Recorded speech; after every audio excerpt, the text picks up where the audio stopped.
Well, last week you were so gracious to join me in making Christmas candy that I thought, you know what, I'm going to invite you back, and this week we're going to work on making Christmas cookies.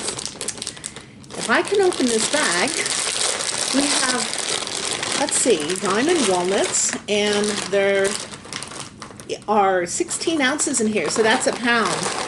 And I usually use the whole thing, so I dump them out on my cutting board, and I get out my favorite big knife, a little dangerous looking, isn't it? And then I just start chopping the nuts, and it's a matter of like making a radius turn as you go over them, and just keep chopping a little bit until they get to the size that look like they'd be good for in a cookie. So instead of a half of a walnut like this, it's pretty big, you want to get it down to pieces about like this. See the difference in size? It's maybe an eighth of the walnut. It doesn't have to be the little crumbs. I like it a little bit meaty and crunchy. Some people just like it like a dust. That's not me. So anyhow, we're busy chopping our nuts, and we'll get them ready for our cookies. I have my little recipe here, and it says 1½ cups of white sugar and 1½ cups of brown sugar. I hung on to some of the old cups and things that I used to use when Mom and I used to make cookies, and this is one of those old kinds of cups. I don't know, it doesn't have a pouring spout or anything, but the measurement's on the side, so I really like it. It's on both sides actually. And I also have this nifty little scooper to get my sugar out, so it gets about ½ cup out. I could either just go like this and level it off, but sometimes I just like to put it into the cup anyhow to double check my measurement. It's close to a cup, but not quite when I do it that way. Okay, so there's 1 cup of white sugar, and that should be ½ cup. Okay, 1.5 cups of white sugar, very good. And then the brown sugar, if you've baked before, you obviously know this, but if you haven't, what happens with brown sugar is, hopefully it's soft. If it's not, you can stick it in the microwave for a second and soften it back up, a second, 10 seconds or something. And then we can pour it into our cup. But now here, unlike the white sugar that's loose, and when you measure it, brown sugar you measure by smashing it down. So what looked like more than a cup of sugar is really a cup of brown sugar, because right there's my measurement line. Put that one in, and then I need another ½ cup. So I'm going to have to pour out a little more than ½ cup. And then squish it down. And sure enough, I have a ½ cup of brown sugar. See that? Put that in. And the next thing I do is 2 sticks of butter or margarine. Now, when it comes out of the refrigerator, it's pretty darn hard, and it's hard to work by hand. So what I do is stick it in the microwave for 10 or 15 seconds. If I have 2 bars in, it's 15 seconds. And then it's not melted, but it's softened, so I can work it with a wooden spoon. And I just want to put those in.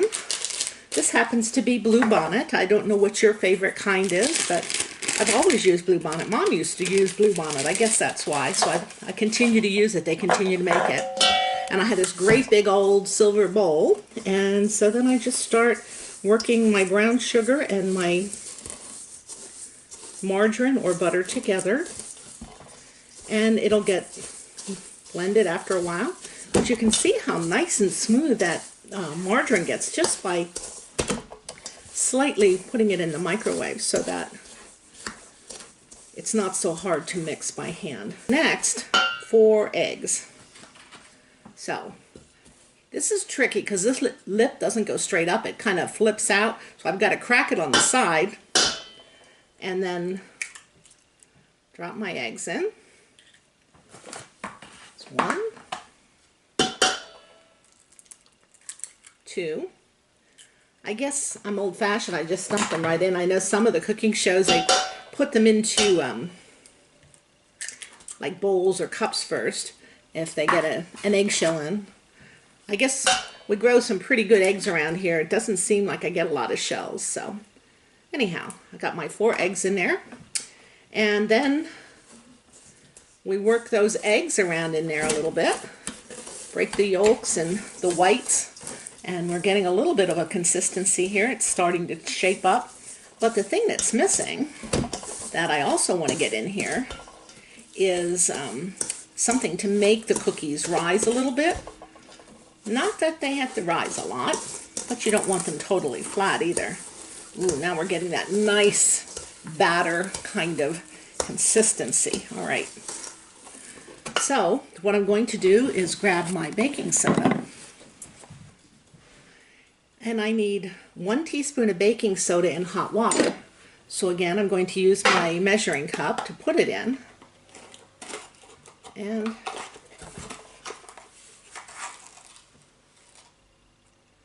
get out my baking soda, put it in there. And now I want to run my hot water, and I can microwave it for, 30 seconds and make it really nice and hot. Okay, we're going to make sure it's all mixed in there. Then we're going to put that mixture of hot water and baking soda into my cookie batter. And we're going to mix it around again. And as you can see, it gets a little bit thinner each time. So right now we have a real nice consistency of batter. But, of course, what would cookies be without some flour? So it takes 3 cups of flour. So that means 6 of these half cups. And this is pretty full, so I might not have to put it into the measuring cup to get an accurate measurement. So I can just squish it on the side. There's 1, 2, 3 half cups. Now what I like to do is stop halfway and mix that flour in, because then it's not so stiff to mix in all at once, and the flour is not flying quite as much all over me, so I look like that commercial with the flour on my face. Okay. Oh yeah, it's getting good. I don't use a mixer. I don't have one, quite frankly. I have a whisk and my wooden spoons, and that's all I really use.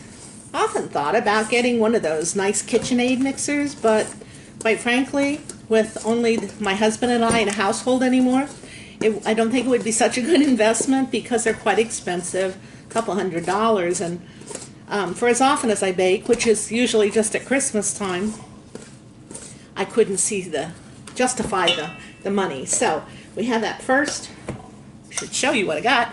We had that first 3 cups, or 3 half cups mixed in. So now we're going to put our final 3 half cups in. 1,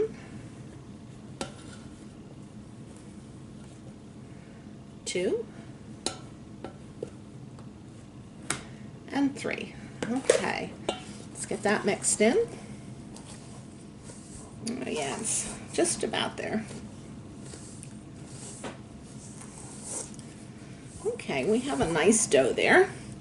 So, do you remember those walnuts we chopped up when we first start? Well, it's time. Here's my pound of chopped up walnuts. We're just going to dump those in. And now it's really a matter of coating the walnuts with the batter. Looking pretty good, isn't it? Well, you think that's good. Wait till you see what else goes in these they're called Michigan rocks, by the way. I don't think I told you that.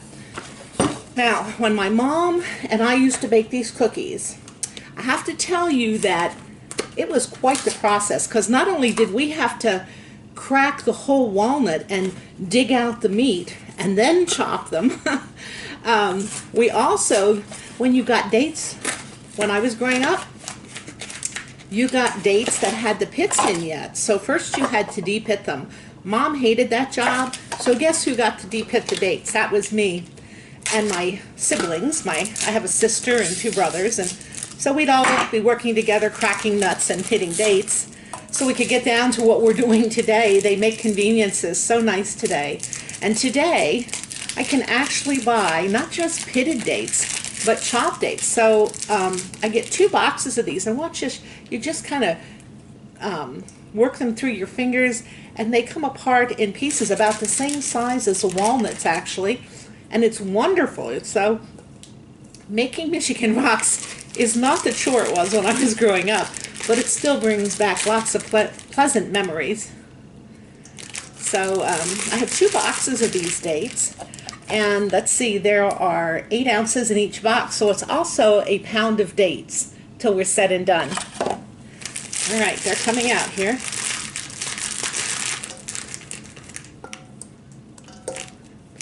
They're just loosening up. So I guess if you think about it, we have eggs, and that's protein. Nuts are protein. The dates are fruit, and I guess vitamin C, that sort of thing. So really, these cookies are, I guess if there's a healthy cookie around, you could consider these pretty healthy cookies. Nothing to shake a stick at. All I know is, just like the opera fudge we made last week, these cookies disappear. And nobody really, I mean, we don't have any allergies in our family to these kinds of ingredients. If you do, I apologize, but it's lots of fun making them. And everybody seems to appreciate them, at least in my household when we have Christmas dinner. Second bag of dates in here.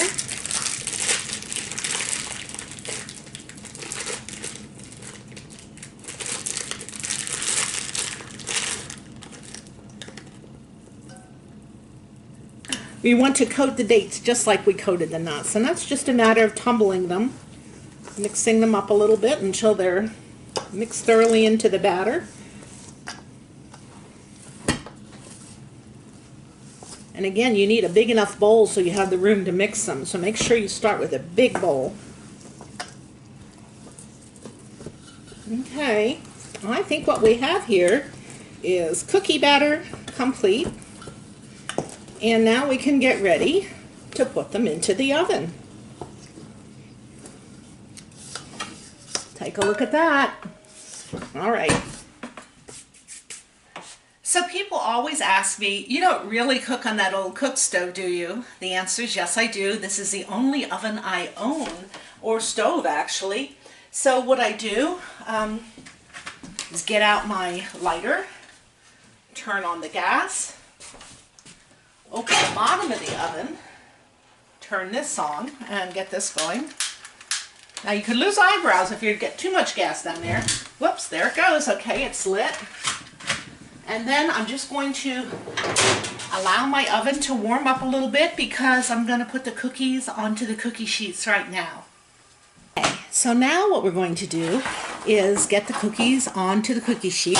I like these, like, I guess they call them air bake. It's like double, and there's cardboard or something in them. All I know is I don't burn the cookies so much, and with this old cook stove, it's important to have something like this so they get done without burning. When I first start, I like to put a little bit of Pam onto the cookie sheet. So we're going to spray that on.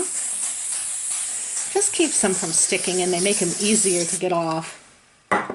And then I use 2 teaspoons, and I just take a little bit, and the size, you know, can be different depending what you like to do.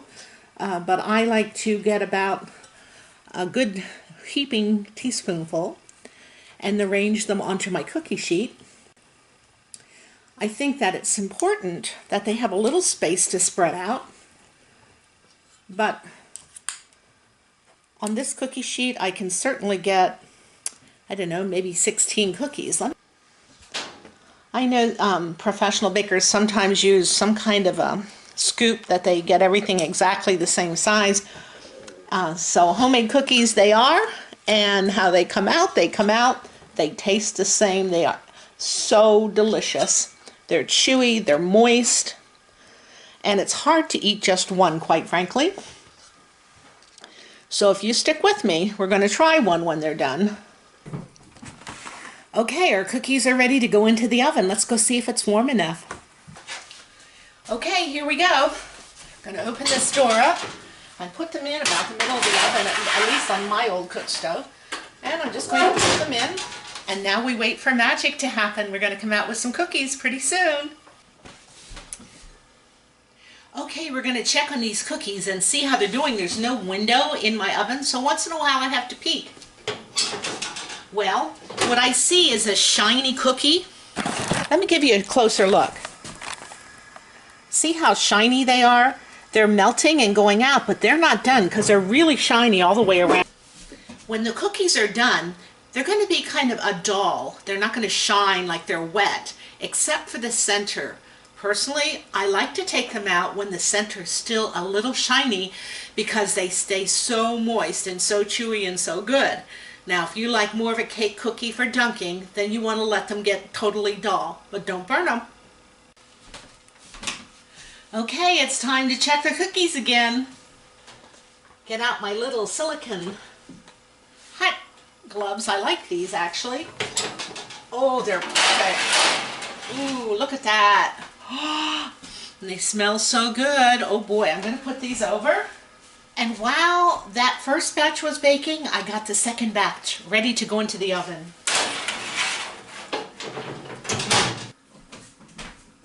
Okay, here's our cookies. What we're going to do is set them on our hot pads, and then we're going to move them over to this nice silicone, it's just like a flat cooling thing that I picked up somewhere along the line, maybe even at the dollar store for all I know. But the bottom line is we want to get them off of our cookie sheet and onto a cooling sheet so that we can put more cookie dough and bake more cookies on the first sheet. Well, that one kind of came apart, but that's okay, it'll be fine. Sometimes a cook gets to try the ones that crush up pretty bad. That's not a bad job at all.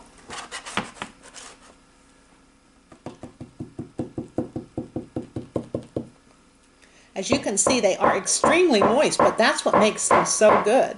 Okay, so there's two ways that we can store these cookies.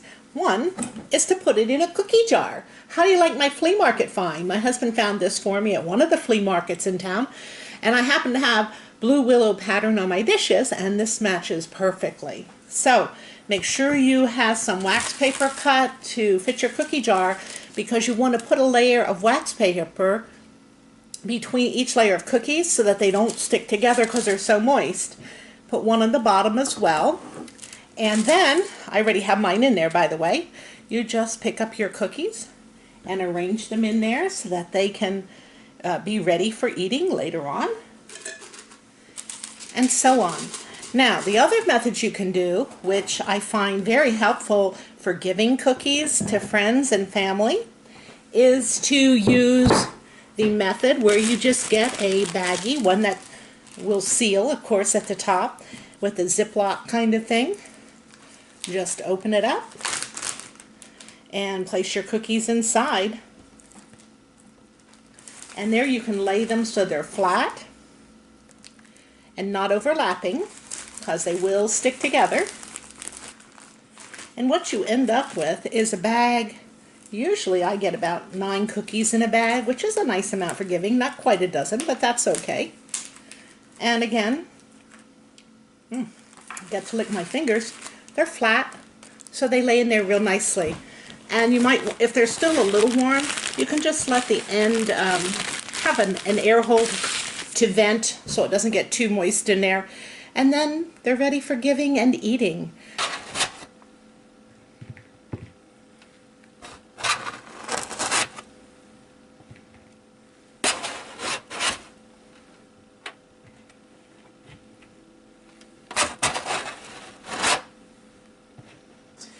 Okay, so if you're keeping track, this batter makes about 5 dozen cookies, depending how big you make your cookies. But we're down to the last sheet, and these won't take long to bake because, again, I have about 16 on this big sheet, and it goes pretty fast. It won't be full this time. Just like with the candy, nobody else is around, so guess who gets to lick the spoons? Me. Thanks for joining me. Merry Christmas. I promised you we'd try the cookies, so here goes. I'll just grab one.